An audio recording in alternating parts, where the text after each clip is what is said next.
السلام عليكم ورحمة الله وبركاته.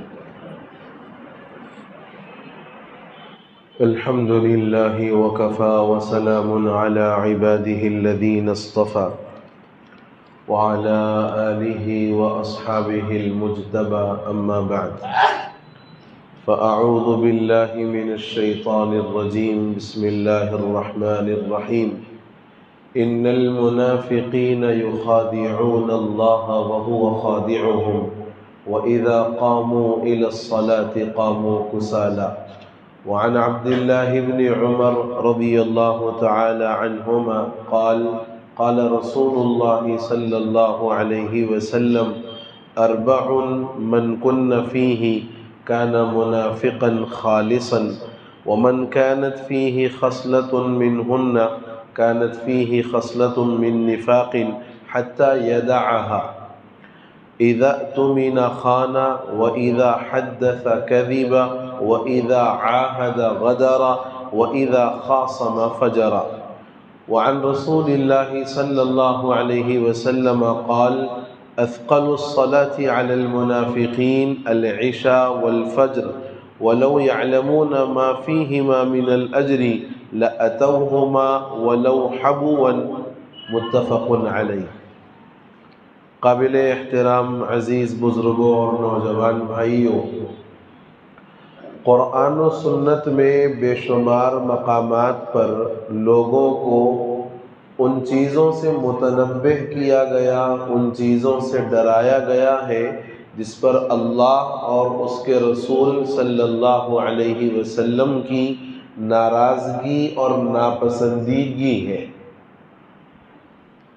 ایک کتاب عقائد کی مدارس میں پڑھائی جاتی ہے، اس کے اندر ایک تعریف کی گئی ہے: کل ما اوعد علیہ فہو کبیرہ۔ ہر ایسا عمل کہ جس پر کوئی وعید بیان کی گئی ہو وہ عمل کبیرہ گناہ ہوتا ہے۔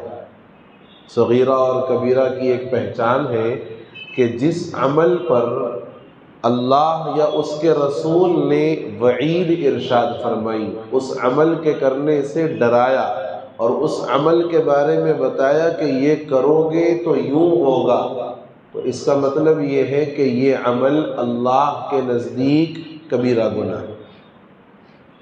قرآن و حدیث میں منافقین کی بے شمار عادتیں، خصلتیں بیان کی گئی، بے شمار عادتیں اور خصلتیں بیان کی گئی ہیں۔ ان عادات کے متعلق فرمایا کہ یہ عادت اگر کسی بندے میں آ جائے تو پھر اس کے اندر بھی نفاق کی علامت پائی جا رہی ہے۔ نفاق دو طرح کا ہے، ایک نفاق اعتقادی ہے اور دوسرا نفاق عملی ہے۔ اعتقادی نفاق کا مطلب یہ ہے، نعوذ باللہ، کہ زبان سے صرف اسلام کا اظہار کرنا اور دل کے اندر اسلام کی کوئی عظمت نہ ہو، کوئی محبت نہ ہو، بس زبانی طور پر اپنے آپ کو مسلمان بنا کر پیش کیا لیکن حقیقتاً وہ مسلمان دل سے نہیں ہے۔ یہ جو نفاق ہے اس کو نفاق اعتقادی کہتے ہیں، اور یہ اللہ کے رسول صلی اللہ علیہ وسلم کے دور میں منافقین کے اندر پایا جاتا تھا۔ قرآن پاک کی تفسیر وغیرہ میں آپ نے اس بات کو پڑھا یا سنا ہوگا۔ نفاق اعتقادی تو ختم ہوا، لیکن نفاق عملی، چند خصلتیں، چند عادتیں، اور یہ خصلتیں اور عادتیں کوئی اچھی نہیں ہیں، بری ہیں، بالکل ناپسندیدہ ہیں۔ یہ ناپسندیدہ عادتیں اور خصلتیں اگر کسی مسلمان کے اندر پائی جائیں تو پھر فرمایا اس مسلمان میں نفاق کی علامت ہے، نفاق کی علامت ہے۔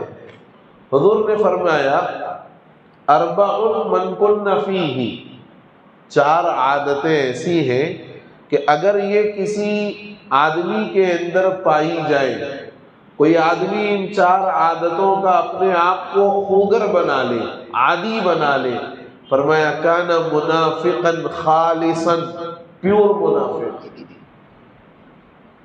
پکا منافق ہے۔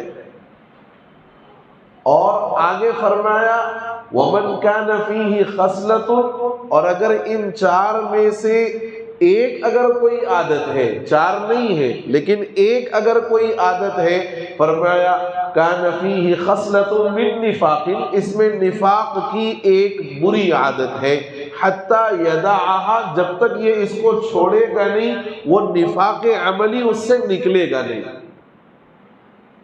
اب ذرا آگے کی جو عادات بیان فرمائی ہے اس پر تھوڑی توجہ رکھنا اور غور کرنا کہ اللہ کے رسول صلی اللہ علیہ وسلم نے صاف، واضح اور صریح الفاظ میں فرمایا کہ ان عادتوں کو اپنے اندر پیدا کرنے والا، ان عادتوں کو اپنے اندر رکھنے والا، ان عادتوں کا اپنے آپ کو عادی بنانے والا اور اس مزاج کے قابل اپنے آپ کو بنانے والا جو بندہ ہوگا، فرمایا وہ منافق ہے، منافق ہے۔ اور پھر منافقین کے بارے میں کیا فرمایا گیا؟ ان المنافقین فی الدرک الاسفل من النار، کہ منافقین جہنم کے سب سے نچلے طبقے میں ہوں گے، جہنم کے سب سے نچلے طبقے میں ہوں گے۔ حضور فرماتے ہیں پہلی جو بیماری ہے اور پہلی جو بری عادت ہے، اذا اؤتمن خان، کہ اگر اس بندے کے پاس کوئی امانت رکھوائے وہ اس امانت میں خیانت کر دے۔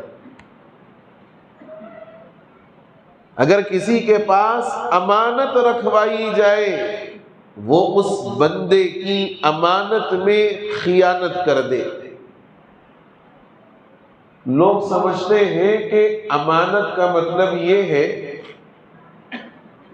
کہ کوئی لا کے آپ کو بولا بھائی یہ میری طرف سے آپ کے پاس امانت ہے، آپ اس کو محفوظ رکھیں، میں جب چاہوں گا آپ سے مانگ لوں گا، آپ کو مجھے دینا ہے۔ ایک طریقہ یا ایک صورت امانت رکھوانے کی یہ ہے جس کو ہم عام طور پر سمجھتے ہیں۔ کوئی آدمی کسی پر اعتماد کر کے اپنا ایک اچھا خاصا صرفہ، اچھی خاصی رقم سامنے والے پر اعتماد کر کے نفع اور نقصان کی شراکت داری کے ساتھ اس کے پاس رکھواتا ہے اور یہ کہتا ہے کہ بھائی آپ اس کو لیں، آپ بھی اس سے کام کریں، آپ کا بھی کام چلے گا، آپ کا بھی پیٹ بھرے گا، مجھے بھی کچھ دے دیا کرنا، اس میں آپس میں طے کر لیا جائے۔ پرسنٹیج کے حساب سے طے کرنا ضروری ہے، پیسوں کی تعیین کے ساتھ طے کرنا یہ حرام ہے۔ مسئلہ سمجھ لو کہ اگر آپ اپنا کچھ صرفہ، کچھ رقم کسی کاروباری آدمی کے ہاتھ میں دیتے ہو تو آپ اس سے یہ طے کر لو کہ بھائی آپ اس سے کام کریں گے، جو نفع آئے گا 70 آپ کا 30 میرا۔ اب اگر 1000 روپے نفع ہوا تو 700 کاروبار کرنے والے کا، 300 اس کا۔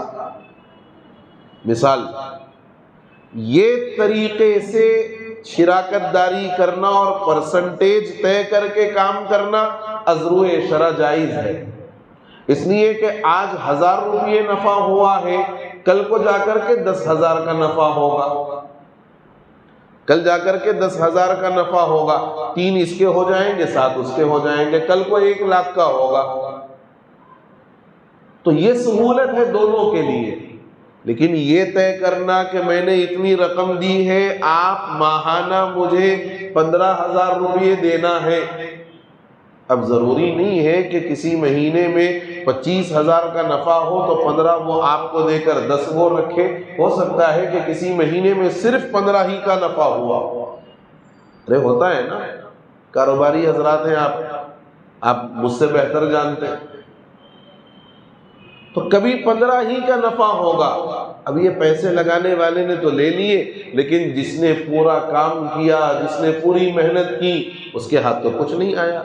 یہ ناجائز اور حرام ہے اس طریقے سے شراکت داری کرنا۔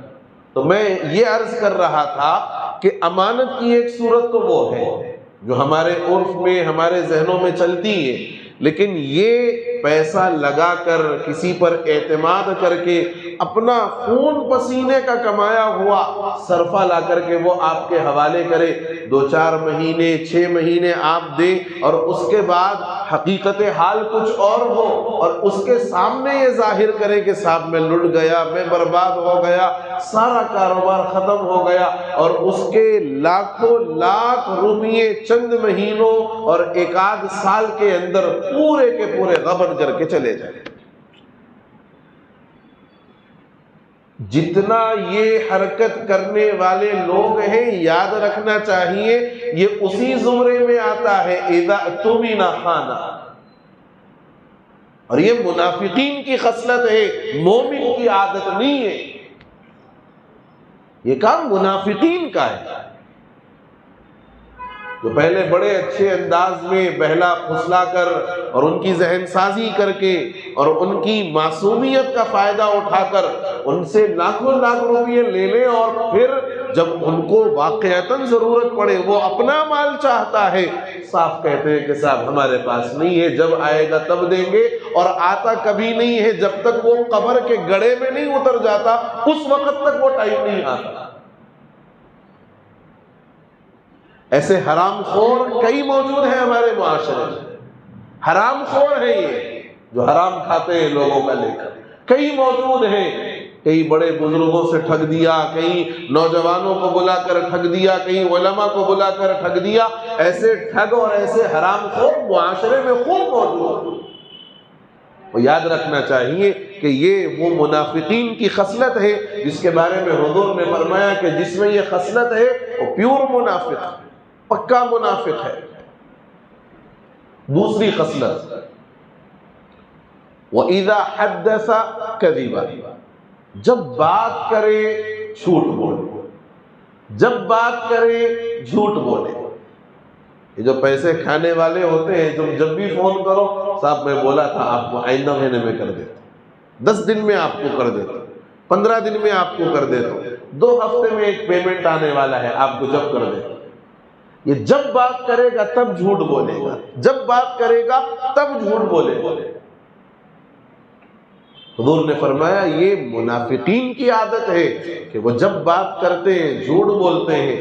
یہاں ایک مسئلہ سمجھو کہ کاروبار کرنے والوں کے لیے اس چیز کا بہت زیادہ اہتمام کرنا چاہیے کہ آپ کو نفع اگرچہ بالکل تھوڑا ہو رہا ہو، برائے نام نفع ہو رہا ہو، لیکن خدا کے لیے اپنی تجارتوں میں اور اپنے کاروبار میں جھوٹ کی آمیزش مت کرو، جھوٹ کی آمیزش مت کرو۔ یاد رکھنا جھوٹ کے بارے میں حدیث میں فرمایا گیا الکذب ینقص الرزق، جھوٹ روزی کو گھٹا دیتا ہے، کم کر دیتا ہے۔ کاروبار چل رہا ہے لیکن حالات پریشانی کے ویسے کے ویسے، وجہ کیا ہے کہ ہم نے جھوٹ کو اپنے کاروبار میں، اپنے بزنس میں، اپنی تجارت میں ایسا شامل کر لیا کہ جھوٹ بولے بغیر، لوگ کہتے بھی ہیں کہ جھوٹ کے بغیر کاروبار نہیں کر سکتے، لوگ کہتے بھی ہیں کہ جھوٹ کے بنا ہم کاروبار نہیں کر سکتے۔ یہ کون سا فلسفہ ہے، یہ کہاں کی منطق ہے کہ جھوٹ کے بنا کاروبار نہیں ہوتا؟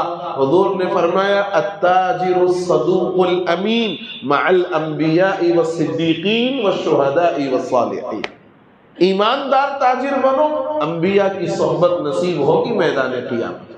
اور اگر جھوٹ بولو گے نہ دنیا کے اندر کوئی نفع ہونے والا ہے، نہ دنیا کے اندر کبھی پیٹ بھرنے والا ہے جھوٹ بول کر کھانے سے، اور نہ تجارتوں کے اندر، بزنسوں کے اندر برکت آنے والی ہے۔ یہ طے شدہ بات، طے شدہ۔ ویسے عام حالات کے سلسلے میں ہی فرمایا کہ جھوٹ رزق کو گھٹا دیتا ہے، نہ ملازمت میں جھوٹ بولو، نہ تجارت میں جھوٹ بولو، نہ کسی سے بات چیت ہو تو بات چیت میں جھوٹ بولو۔ فرمایا یہ منافقین کی خصلت، مومن کی عادت نہیں ہو سکتی۔ تیسری بات جو اللہ کے رسول صلی اللہ علیہ وسلم نے فرمائی ہے وَإِذَا عَاهَدَ غَدَرَ، جب وعدہ کرے وعدہ خلافی کر دے، جب وعدہ کرے وعدہ خلافی کر دے۔ صاحب کل آپ کو آپ کی امانت دے رہا ہوں، کل چلا گیا، پرسوں چلا گیا، ترسوں چلا گیا، ہفتہ گزر گیا، 2 ہفتے گزر گئے، وہ کل آیا ہی نہیں، وہ کل آیا ہی نہیں۔ بہت ساری مرتبہ ایمرجنسی مواقع پر ہم کسی سے کچھ مانگ لیتے ہیں، کچھ لے لیتے ہیں، اور مانگنے اور لینے کے بعد یاد رہتا ہے یا نہیں وہ بندہ جانتا ہے، اللہ جانتا ہے۔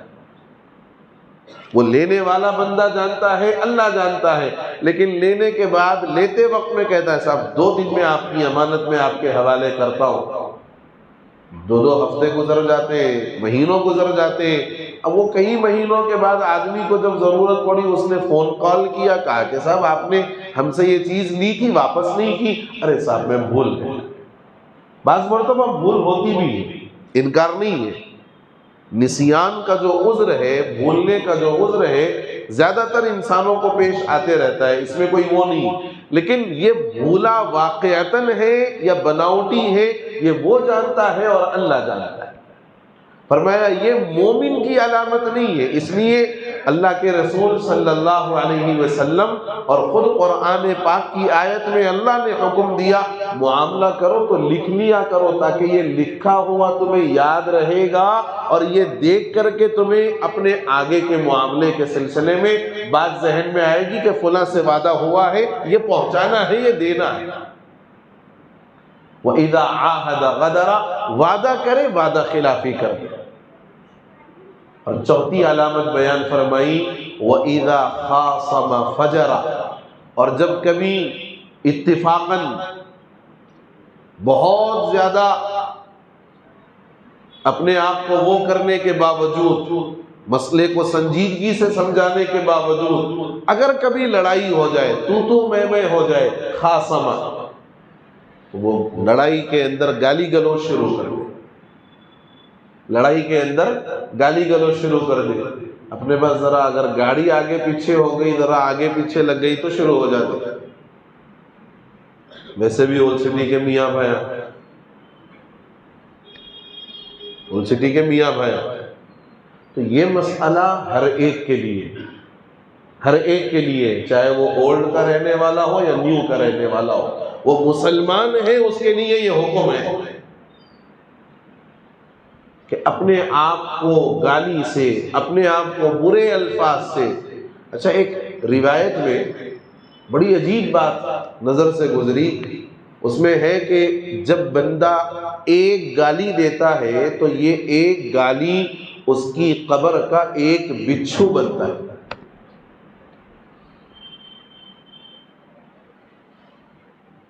ایک گالی جب دیتا ہے بندہ تو اس کی قبر میں ایک بچھو پیدا ہوتا ہے۔ اب جس کو بچھو سے ڈسنا ہے وہ گالی دیتا رہے گا، وہ بچھو اس کی قبر میں پیدا ہوتا رہے گا۔ اور بہت ساری چیزیں اللہ کے رسول علیہ السلام نے سب و شتم کے سلسلے میں یہ بات ارشاد فرمائی کہ ایک زمانہ ایسا آئے گا امت پر کہ وہ خود اپنی ماں اور اپنے باپ کو گالی دے گا۔ حضور نے فرمایا، صحابہ نے بڑی تعجب سے پوچھا، یا رسول اللہ، آدمی اپنی ماں اور اپنے باپ کو کیسے گالی دے سکتا ہے؟ وہ تو ماں اور باپ سے بڑی محبت کرے گا، ماں اور باپ کے احسانات کو یاد کر کے ان کے ساتھ حسن سلوک سے پیش آئے گا، وہ گالی کیسے دے گا اپنے ماں اور باپ کو؟ فرمایا یہ براہ راست نہیں دے گا، یہ فلاں کو دے گا، وہ پلٹا کر وہی گالی اس کو دے گا، وہ پھر اس کو دے گا، وہ پلٹا کر گالی اسی کو دے گا۔ فرمایا یہ ادھر سے ادھر، ادھر سے ادھر ہوتا رہے گا۔ اس کا مطلب یہ ہے کہ یہ اس کے لیے گالی کا لفظ استعمال کر رہا ہے، حقیقت میں اپنے والدین کے لیے گالی کا لفظ استعمال اس سے کروا رہا ہے،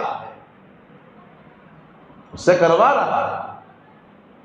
فرمایا یہ 4 علامات ہیں۔ ان 4 علامات کے بارے میں فرمایا کہ یہ 4 علامات جس میں ہے پیور منافق ہے، کان منافقا خالصا۔ اب ہونا کیا چاہیے؟ فرمایا مومن کی علامت یہ ہے، امانت رکھوائے، ہو بہو وہ امانت اس کے حوالے کر دے. یہ مومن کی علامت. جو چیز رکھوائی ہے، بعض لوگ بڑے محتاط ہوتے ہیں، جو رقم جو نوٹ آپ نے رکھوائی ہے وہی رقم اور وہی نوٹ آپ کو واپس بھی کرتے ہیں. ایسے بھی اللہ کے نیک بنتے ہیں. تو مومن کی عادت ہونی چاہیے کہ جب امانت اس کے پاس رکھوائی جائے وہ جو امانت ہے وہ اس کو حوالے کر دے، اور جب بات کرے تو سچ بولے، سچ کے سوا کچھ نہ بولے. یہ آپ بہتر جانتے ہیں کہ ایک اگر جھوٹ کسی نے بولا ہے تو اس جھوٹ کو چھپانے کے لیے کئی اور جھوٹوں کا سہارا لینا پڑتا ہے.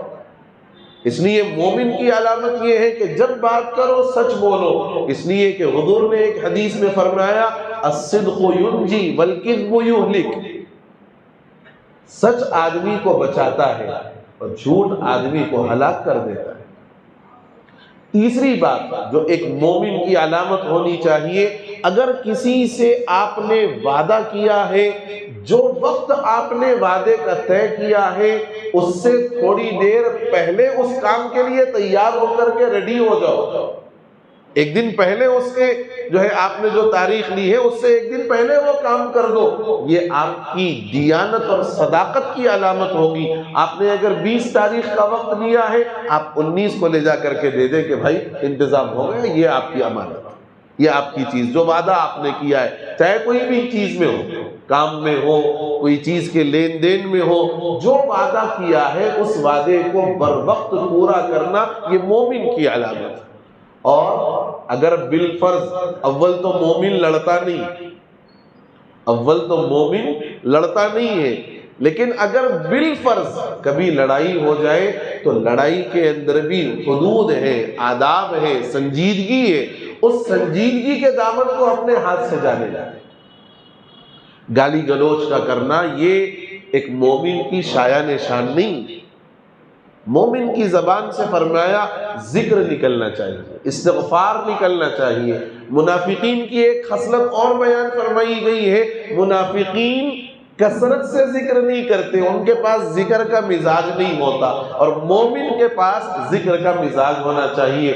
چلتے پھرتے درود شریف پڑھتے رہے، چلتے پھرتے استغفار پڑھتا رہے، چلتے پھرتے کلمہ پڑھتا رہے، چلتے پھرتے سبحان اللہ والحمدللہ ولا الہ الا اللہ واللہ اکبر یہ الفاظ پڑھتا رہے. یہ الفاظ اپنا اثر دکھائیں گے.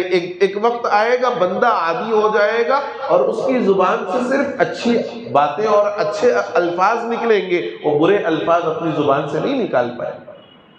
دوسری ایک روایت میں حضور اکرم صلی اللہ علیہ وسلم نے فرمایا کہ اثقل الصلاة علی المنافقین العشاء والفجر. منافقین کی ایک عادت قرآن میں بیان فرمائی گئی، وَإِذَا قَامُوا إِلَى الصَّلَاةِ قَامُوا كُسَالَىٰ. جب نماز کو کھڑے ہوتے ہیں تو بڑی سستی کے ساتھ کھڑے ہوتے ہیں، بددلی کے ساتھ نماز پڑھتے ہیں، خشوع اور خضوع کے ساتھ نماز نہیں پڑھتے. حضور نے فرمایا نمازوں میں سب سے زیادہ مشکل، بوجھل اور ثقیل اگر کوئی نماز لگتی ہے منافقین کو، فرمایا 2 نمازیں ہیں، ایک عشاء اور ایک فجر. اور جتنی فضیلتیں آئی ہیں احادیث میں نماز سے متعلق، دیگر نمازوں کی فضیلتیں اپنی جگہ پر ہیں، لیکن ان 2 نمازوں کے متعلق بڑی خاص فضیلتیں آئی ہیں. ایک حدیث میں ہے کہ جو بندہ عشاء کی نماز باجماعت پڑھ لے، سنت اور واجب، اور جو نفل پڑھنا ہے وہ نفل پڑھ لے، اس کے بعد گھر جا کر کے سو جائے، کچھ نہ کرے، گھر جا کر سو جائے. پھر عشاء کی نماز کے بعد جب سو گیا، فجر میں اٹھے اور فجر آ کر کے باجماعت مسجد میں پڑھ لے، پوری رات نوافل کا ثواب نامہ اعمال میں لکھا جائے. دیکھو آپ کتنی بڑی عطا ہے اللہ کی کہ جو عشاء باجماعت پڑھ لے، فجر باجماعت پڑھ لے، درمیان کا سارا وقت عبادت والا شمار کیا جا رہا ہے، لکھا جا رہا ہے نامہ اعمال میں. حضور نے فرمایا لو يعلمون ان الاجر ما فيهما لاتوهما ولو حبوا. اگر یہ بات ان کو معلوم ہو جائے کہ ان دو نمازوں میں اللہ نے کیا اجر رکھا ہے تو وہ پھر سرین کے بل گھسیٹتے ہوئے آئیں گے، جیسے پیر نیچے رکھ کے کمر سے گھسیٹتے ہوئے آدمی آگے جاتا ہے، اس حالت تک بھی اگر پہنچ جائے اور اس کو معلوم ہو کہ ان دو نمازوں کا اجر کیا ہے، ان دو نمازوں کے پڑھنے پر ملتا کیا ہے، وہ سرین کے بل گھسیٹتے ہوئے، کمر کے بل گھسیٹتے ہوئے مسجد پہنچے گا اور نماز میں شریک ہوگا۔ میرے بزرگوں ذرا غور کر کے دیکھو، یہ جتنی صفات بیان کی گئی ہیں، 4 صفات بیان کی گئی اور یہ ایک دوسرا عمل بیان کیا گیا، فرمایا یہ اعمال ایک بندے مومن سے صادر ہو، ایک مسلمان یہ عمل کرے، اس کے یہ شایان شان نہیں ہے، یہ مسلمانوں کی شایان شان نہیں ہے۔ مسلمانوں کو چاہیے کہ اول تو ان عادات کو اپنے قریب آنے ہی نہ دے، امانت دار بنے، سچے بنے، وعدے کے پابند بنے، زبان بالکل صاف اور شستہ رکھے، غیر غلط الفاظ کا استعمال اپنی زبان پر نہ لائے، یہ ایک مومن کی علامت ہے۔ اور نمازوں کے سلسلے میں اہتمام اور پابندی ہو، بالخصوص عشاء اور فجر کی نماز۔ فرمایا ان دو نمازوں میں جو سب سے زیادہ مشکل ہوتی تھی وہ منافقین کو ہوتی تھی۔ ہم اللہ کے کرم سے مومن ہیں، اللہ کے فضل سے حضور کے امتی ہیں، اور ہم پر اللہ کے روزانہ لاکھوں لاکھ احسان ہیں، لاکھوں لاکھ احسان ہے۔ کیا اتنا ہمارے پاس وقت نہیں ہے کہ عشاء اور فجر کی نماز خاص طور سے، اور 3 نمازیں جو ظہر، عصر، مغرب، چونکہ آدمی بازار میں رہتا ہے پڑھتا ہی پڑھتا ہے، اس لیے اس کا تذکرہ خاص طور سے نہیں ہوا، لیکن ان 2 نمازوں کے وقت چونکہ مغرب بعد گھر آ جاتے ہیں، تھکا ماندہ گھر جب پہنچتا ہے تو اب شیطان خیال ڈالتا ہے تھک کے آیا نا میاں تھوڑی دیر بیٹھ جاؤ، اس کے بعد پڑھنا نماز نہیں پڑھنا بول کے خیال نہیں ڈالتا شیطان، بڑا چالو پلیر ہے بھائی، نماز نہیں پڑھنا ہے بول کے آپ کو وہ نہیں کرتا، نہیں یہاں 7:30 کو ہے، وہاں 7:45 کو ہے، نہیں وہاں 9 بجے بھی ہے، وہاں پہ ایسا ڈالتا۔ انہیں بولتا ہوں بھائی 9 بجے تک بھی پڑھ سکتے نا، بول کے ذرا کمر سیدھی کرا، کچھ کام میں لگ گیا، ذہن سے نکل گیا، عشاء چلی گئی۔ فجر کے وقت میں ماشاءاللہ اتنی مسجدیں ہیں ہمارے علاقوں میں، اتنی اذان کی آوازیں، ایک ختم ہوئی کہ دوسری شروع، دوسری نہیں کہ تیسری، یہ آوازیں مستقل آتی رہتی ہیں۔ اب سردیوں کے دنوں میں ذرا لحاف اوڑھ کے ہاں بھئی اب بھی سنی نا اذان، 20 منٹ کا تو فرق رہتا، وہ سوچتے ہوئے ذرا تھوڑا اٹھیں گے، 10 منٹ بولے تو پورے کچھ معاملہ ختم ہو جاتا۔ تو یہ 2 نمازوں کا خاص طور سے اہتمام، اور یاد رکھیے آپ ان نمازوں کے اہتمام سے یقیناً اللہ کا فضل اور اس کی برکتیں گھروں کے اندر نازل ہوں گی۔ اپنے پورے گھر والوں کو، ایک تو 5 وقتہ نماز پابندی سے خود بھی پڑھنا ہے، گھر والوں کو اہتمام سے پڑھوانا ہے، بیوی بچے ساروں کو۔ یہ مزاج اگر بن جائے، یہ مزاج اگر بن جائے اور مسلمان ان عادتوں کو اپنے اندر سے چھوڑ دے، آپ دیکھتے ہوں گے کہ باہر لوگ پانی پلانے کے لیے فریزر وغیرہ لگواتے ہیں روڈ پر یا وہاں، لیکن وہاں اس لگی ہوئی جو گلاس ہوتی ہے اس کے ساتھ ایک زنجیر جڑی ہوئی ہوتی ہے، جس دن وہ زنجیر سے گلاس آزاد ہو جائے اور وہ اپنی جگہ پر باقی رہے، ہم ترقی کے منازل طے کریں گے۔ اس لیے کہ وہ لگانے والے کو بھی ڈر ہے، کوئی نہ کوئی لے کر جائے گا، کوئی نہ کوئی لے کر جائے گا، حالانکہ اس نے ثواب کی نیت سے یہ کام کیا ہے۔ اس لیے میرے بزرگوں، ایک ایمان والے کی جو صفات ہونی چاہیے ان صفات کو اپنے اندر پیدا کرے۔ اگر اس میں کوئی صفت اللہ نہ کرے ہم میں سے کسی کے اندر ہو، حضور نے فرمایا کان فیہ خصلۃ من نفاق، اس میں نفاق کی ایک بری عادت ہے، حتی یدعھا، یہاں تک کہ اس کو وہ چھوڑ دے۔ اللہ تعالیٰ مجھے، آپ کو اور پوری امت مسلمہ کو ان بری صفات سے بچنے کی اور 5 وقتہ نماز کے اہتمام کے ساتھ ساتھ بالخصوص عشاء اور فجر کی نماز باجماعت پڑھنے کی توفیق خیر نصیب فرما دے، آمین یا رب العالمین۔ وآخر دعوانا ان الحمد للہ رب العالمین۔